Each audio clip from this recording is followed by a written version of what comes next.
چاہتے تھے کہ ان کا نواسا اور ان کے گھر والے ایسا امتحان پیش کرے اور ایسا صبر و سکون کا مظاہرہ کرے کہ رہتی دنیا تک یاد رکھ کریں، اور رحمت کونین صلی اللہ علیہ وسلم کے گھر والوں نے وہ کر کے دکھایا۔ اس دن کے بعد حضرت زینب، حضرت زین العابدین اور حضرت ام کلثوم شہر مدینہ میں رہنا شروع ہوئے، اور حضرت زین العابدین نے تو اپنا حال یہ بنا رکھا کہ شہر مدینہ میں نہیں رہتے تھے، باہر کے علاقے کے اندر رہنا شروع کر دیا، پوری زندگی رو رو کر کے زندگی گزاری۔ آپ سے کسی نے پوچھا بھی تھا کہ حضرت زین العابدین آپ شہر مدینہ میں نہیں رہتے، جب دن ہوتا ہے تو مزار پاک کے پاس آتے ہیں اور پھر واپس اسی جگہ چلے جاتے ہیں۔ آپ فرماتے ہیں کہ دل میرا پوری دنیا سے ایسی نفرت ہو چکی ہے کربلا کے واقعے کے بعد کہ اب میں کسی سے ملنا بھی نہیں چاہتا ہوں، پورا دن عبادت الہی، رات عبادت الہی۔ زین العابدین کی زندگی کی عبادت کا حال یہ تھا کہ لوگوں نے نام تو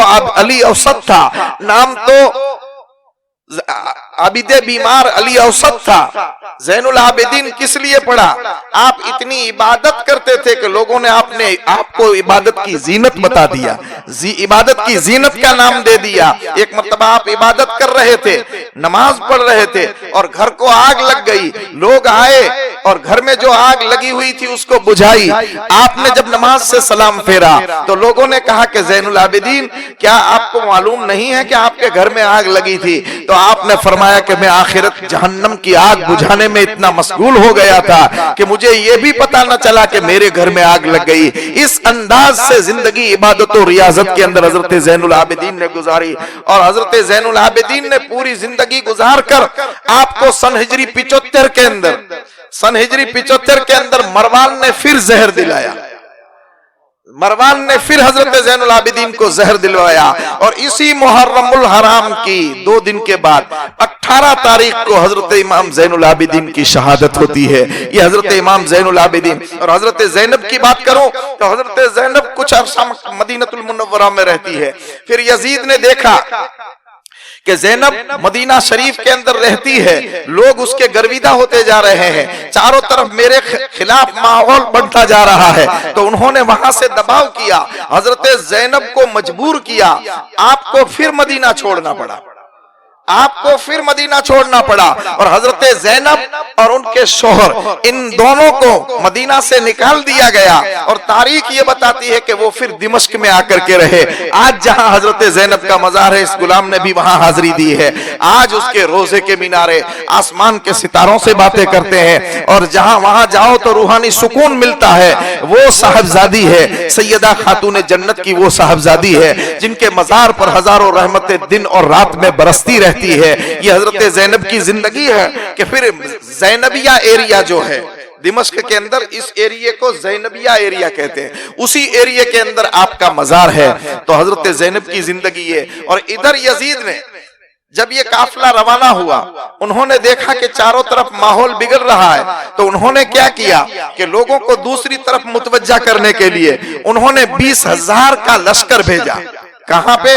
شہر مدینہ الرسول، مدینہ المنورہ، 20,000 کا لشکر بھیجا اور مدینہ پر چڑھائی کر دی، مدینہ شریف پر چڑھائی کر دی۔ وہ مدینہ جس کے بارے میں سرکار فرماتے ہیں کہ جو میرے شہر سے دشمنی کرے گا اللہ اس کو جہنم کی آگ میں پگھلا دے گا، جو مدینہ والوں پر ظلم کرے گا پروردگار عالم اس کو دنیا میں بھی برباد کر دے گا اور آخرت میں بھی برباد کر دے گا۔ اس شہر مدینہ الرسول، وہ مدینہ جہاں دن میں 70,000 فرشتے بارگاہ مصطفیٰ میں آتے ہیں اور رات میں 70,000 فرشتے آتے ہیں، وہ شہر مدینہ الرسول جس کی کچھ زمین کے بارے میں سرکار کا یہ فرمان ہے کہ جہاں میرا مزار ہے، جہاں میں سویا ہوں، جہاں میرا مزار ہوگا، اور جو عائشہ کا حجرہ ہے وہ جنت کے ٹکڑوں میں سے ایک ٹکڑا ہے، جنت کے ٹکڑوں میں سے ایک ٹکڑا ہے۔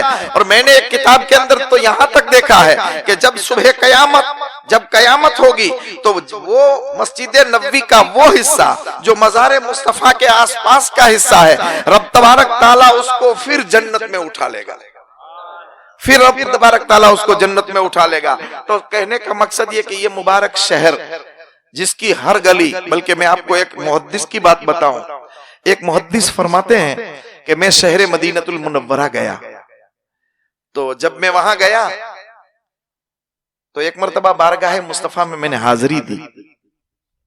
دل میں خیال آیا کہ جب مدینہ شریف کے اندر 2 جنتیں ہیں.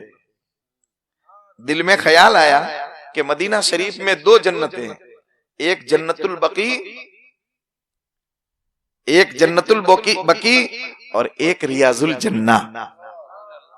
ما بین بیتی و منبری روضۃ من ریاض الجنہ. جنت کے ٹکڑوں میں سے ایک ٹکڑا یہ اور ایک ٹکڑا وہ جنت. تو وہ محدث کہتے ہیں کہ میں نے دل میں سوچا کہ مدینہ شریف میں 2 جنتیں ہیں. بس یہ دل میں خیال کر رہا تھا. مسجد نبوی سے میں باہر نکلا، ابھی گیٹ پر پہنچا تھا تو ایک مجذوبہ عورت، پاگل عورت بیٹھی ہوئی تھی جس کے بال بکھرے ہوئے تھے، بال اس کے چہرے پر آ رہے تھے. انہوں نے آنکھ اٹھا کر کے کہا یا اخی تعال الینا، اے میرے بھائی ادھر آ. وہ محدث کہتے ہیں کہ مجھے بلایا ادھر آ اس عورت نے. تو میں گیا. میں نے سوچا کہ یہ کوئی پاگل عورت ہے، لوگ 1 ریال 2 ریال دیتے ہیں تو میں نے بھی 2-4 ریال دے دیے. تو اس نے وہ جو ریال میں نے دیے تھے وہ مجھے واپس دیے.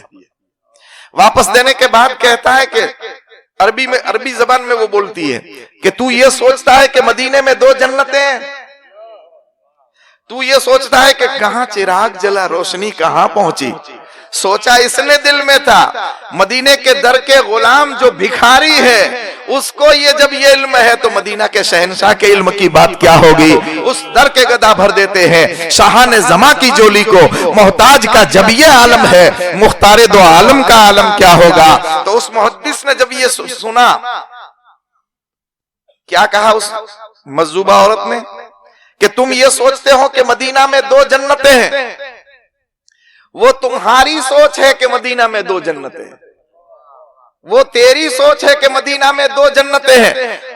میری سوچ یہ ہے کہ مدینہ کلہم جنت الفردوس، مدینہ کلہم جنت الفردوس، مدینہ پورا کا پورا جنت الفردوس ہے. اور میں نے جب یہ تحقیق کی تو اس غلام کی چھوٹی تحقیق کے مطابق ایک محدث کا یہ بھی قول ہے کہ پورا شہر مدینہ جنت کے اندر اٹھا لیا جائے گا. تو یہ کہنے کا مقصد اس مبارک شہر پر یزید نے چڑھائی کی اور 20,000 کا لشکر بھیجا.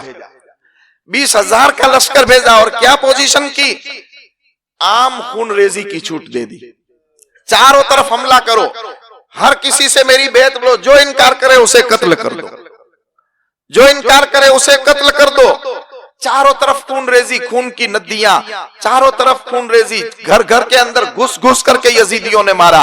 اور تاریخ بتاتی ہے کہ 3 دن تک وہاں کی عورتیں اپنے پر حلال کر لی. ہزاروں گناہوں کے کام ہوئے، عصمت دری ہوئی، نازیبہ کلمات بولے گئے، مسجد نبوی کی بے حرمتی کی گئی، مسجد نبوی میں گھوڑے باندھے گئے، پیشاب اور گھوڑے کے پیشاب اور لید سے مسجد نبوی کو ناپاک کیا گیا. اور 3 دن تک مسجد نبوی میں اذان بھی نہیں ہوئی. مگر ایک تابعی فرماتے ہیں کہ میں مسجد نبوی میں پاگل بن کے بیٹھ گیا، مجذوب بن کے بیٹھ گیا. جب نماز کا وقت ہوتا تھا تو روضہ رسول سے اذان کی آواز آتی تھی، زندہ نبی کے مزار سے اذان کی آواز آتی تھی. اسی لیے تو بریلی کا تاجدار کہتا ہے تو زندہ ہے واللہ، تو زندہ ہے واللہ، میرے چشم عالم سے چھپ جانے والے. سرکار آج بھی زندہ ہے، اس دن بھی زندہ تھے، آج بھی زندہ ہے اور قیامت تک زندہ ہے میرے آقا. اور اسی لیے رب کا قرآن بھی یہ کہتا ہے النبی اولا بالمؤمنین من انفسہم، نبی جو ہوتا ہے وہ مومنین کی جان کی رگوں سے بھی زیادہ نزدیک ہوتا ہے. اور نبی اگر زندہ نہ ہو تو پھر امتی دنیا میں رہ بھی نہیں سکتا ہے.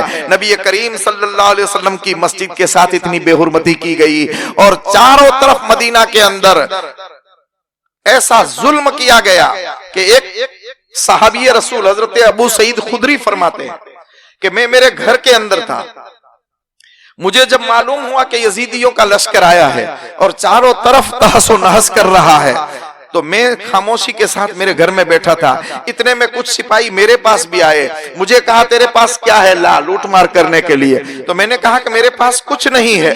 تو ان کمبختوں نے میری داڑھی کے بال کھینچے، میرے سر کے بال کھینچے اور کچھ نہیں ملا تو یہ میرے بال لے کے ہی بھاگ گئے. اتنا ظلم کیا شہر مدینہ پر یزیدیوں نے. اور چاروں طرف بے ادبی، گستاخی، عورتوں کے ساتھ بے حرمتی، اور تاریخ کے بتانے کے مطابق 700 حافظ قرآن کو شہید کیا گیا اور 1700 مہاجرین اور انصار کو وہاں قتل کیا گیا، 1700 مہاجرین اور انصار کو، اور 97 100 میں 3 کم 97 قریش کے بڑے بڑے سرداروں کو بھی قتل کیا گیا، اور 10,000 بڑے بڑے اولیاء کاملین و عارفین شہر مدینہ میں جو رہتے تھے ان 10,000 کو بھی وہیں شہید کر دیا گیا۔ اتنا ظلم و ستم یزید نے کیا، چاروں طرف بربریت کا سیلاب بن رہا ہے، اور کئی دن ظلم کرنے کے بعد ان کا سپہ سالار مسلم بن عقبہ تھا، جب وہ شہر مدینہ سے روانہ ہوتا ہے یزید کا حکم آتا ہے کہ اب مکے کی طرف جاؤ، اب مکے کی طرف جاؤ۔ شہر مدینہ کو پورا تحس و نحس کر دیا گیا۔ مکے کی طرف جب یہ قافلہ روانہ ہوا تو مسلم بن عقبہ جو ان کا سپہ سالار تھا وہ مر گیا راستے میں، ان کی جگہ پر حسین بن نمیر یا نمیرہ ایسے نام کا ایک سپہ سالار آگے بڑھا۔ یزید کا حکم تھا کہ اب تو جا کر مکے پر حملہ کر دے۔ مکہ شریف یہ قافلہ اور یہ لشکر پہنچا، وہاں جا کر انہوں نے مسجد حرام پر پتھراؤ شروع کر دیا، مسجد حرام پر پتھراؤ شروع کیا۔ کعبے کی صحن میں ہر جگہ پتھر نظر آتا تھا، اور غلاف کعبہ کو جلا دیا گیا۔ غلاف کعبہ کو رب کی مشیت دیکھ رہی ہے، رب دیکھ رہا ہے۔ پروردگار عالم کی شان بے نیازی دیکھو، کسی کو پکڑتا ہے تو ایک لفظ میں پکڑ لیتا ہے، اور کسی کو ڈھیل دیتا ہے میرا مولا تو اتنی ڈھیل دیتا ہے کہ اس کی لگام بہت لمبی تک چلی جاتی ہے۔ یزید کو ڈھیل دی گئی، کعبے پر پتھراؤ کیا، کعبے کا غلاف چلایا، مسجد حرام کے کئی ستون زخمی ہوئے اور گر گئے۔ ایک قول کے مطابق 2 مہینہ 6 دن تک 2 مہینہ 6 دن تک مسجد حرام کا محاصرہ کیا، کسی کو اندر نہیں آنے دیا، اور اتنی بے حرمتی کی مسجد حرام کی اور کعبے کی کہ کعبہ شریف کے اندر حضرت اسماعیل علیہ نبینا علیہ الصلوۃ والتسلیم کی بدلے میں جو جنت سے دمبا آیا تھا اس کے جو سینگ تھے وہ بھی اسی آگ کے اندر جل گئے۔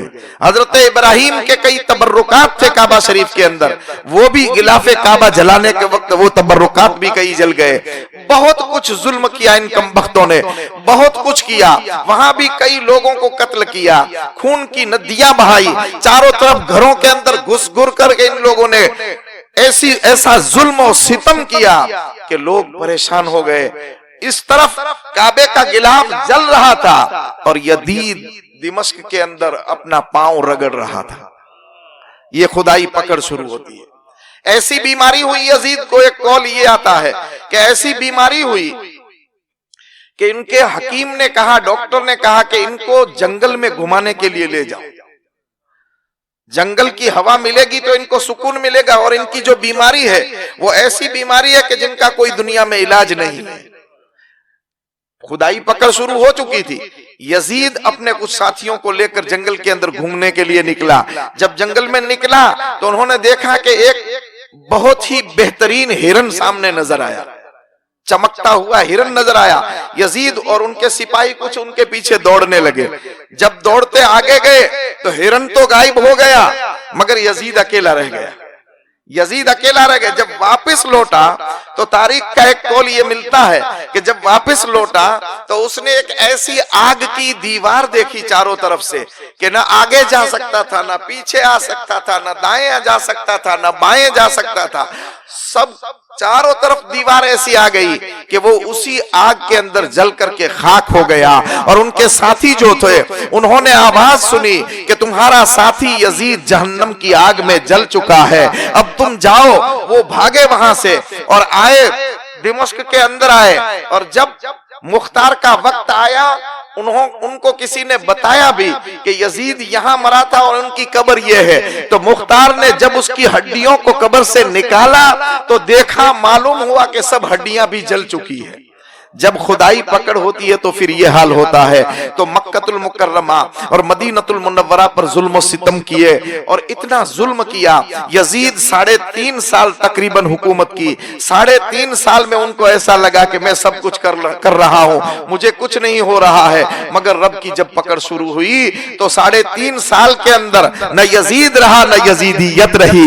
آج جو باقی ہے تو وہ حسین باقی ہے اور حسینیت باقی ہے. اسی لیے ایک شاعر کہتا ہے ذرا قوم کو بیدار تو ہو لینے دو, ہر قوم پکارے گی ہے ہمارے ہیں حسین اور حسین ابن علی, اور موت ایسا ہو نہیں سکتا. شہید ناز کو نیند آ گئی آغوش سے خنجر میں, اور شہیدوں کا کفن زیر زمین میلا نہیں ہوتا. انشاءاللہ کبھی وقت ملے گا تو میں بتاؤں گا کہ پھر یزیدیوں کا حشر کیا ہوتا ہے, ابن سعد کے ساتھ کیا ہوتا ہے, ابن زیاد کے ساتھ, خولی کے ساتھ, شمر کے ساتھ. ان لوگوں کا چن چن کر کے رب تبارک تعالیٰ اس کا بدلہ پروردگار عالم کی طرف سے لیا جاتا ہے اور کسی کو نہیں چھوڑا جاتا ہے. خدا جب ڈھیل دیتا ہے, پروردگار عالم جب نکیل ڈھیلی رکھتا ہے تو آدمی سمجھتا ہے کہ ہمیں کوئی پکڑنے والا نہیں. جیسے ہم بھی سمجھ رہے ہیں ہم نماز نہیں پڑھتے تو کیا ہوا, مولانا لوگ کہتے ہیں ہمیں تو کچھ نہیں ہوتا ہے. ہم رمضان میں روزہ نہیں رکھتے تو ہمیں کیا ہوتا ہے, ہم عشر اور زکات نہیں نکالتے تو ہمیں کیا ہوتا ہے, کچھ نہیں. مگر یاد رکھنا یزیدیوں کی جیسے پکڑ شروع ہوئی ایسے جب پکڑ شروع ہوگی تو گھر میں بھی کوئی جائے پناہ نہیں ملے گی. آج لے ان کی پناہ, آج مدد مانگ ان سے, آج لے ان کی پناہ, آج مدد مانگ ان سے. پھر نہ مانیں گے قیامت میں اگر مان گیا. جب بھیس پڑے گی تو جیسے فرعون نے کہا تھا آمنا برب ہارون و موسیٰ, میں موسیٰ اور ہارون کے رب پر ایمان لایا. جب بھیس پڑے گی تب مسجد میں ہم بھاگیں گے, جب بھیس پڑے گی تب روزہ رکھیں گے. مگر وقت چک گئی چڑیاں کھیت تو پھر ہو سے کیا ہوت ہو. جب وقت ہے تو آج نماز پڑھ لو, روزہ رکھ لو, اسلام کے قانون کو اپنا لو, چہرے پر سنت مصطفیٰ کو سجا لو. آج گھر گھر کے اندر اسلام کے قانون کو اپناؤ. یہی حسینیت ہے اور یہی امام عالی مقام کو راضی کرنے کا ایک بہانہ ہے.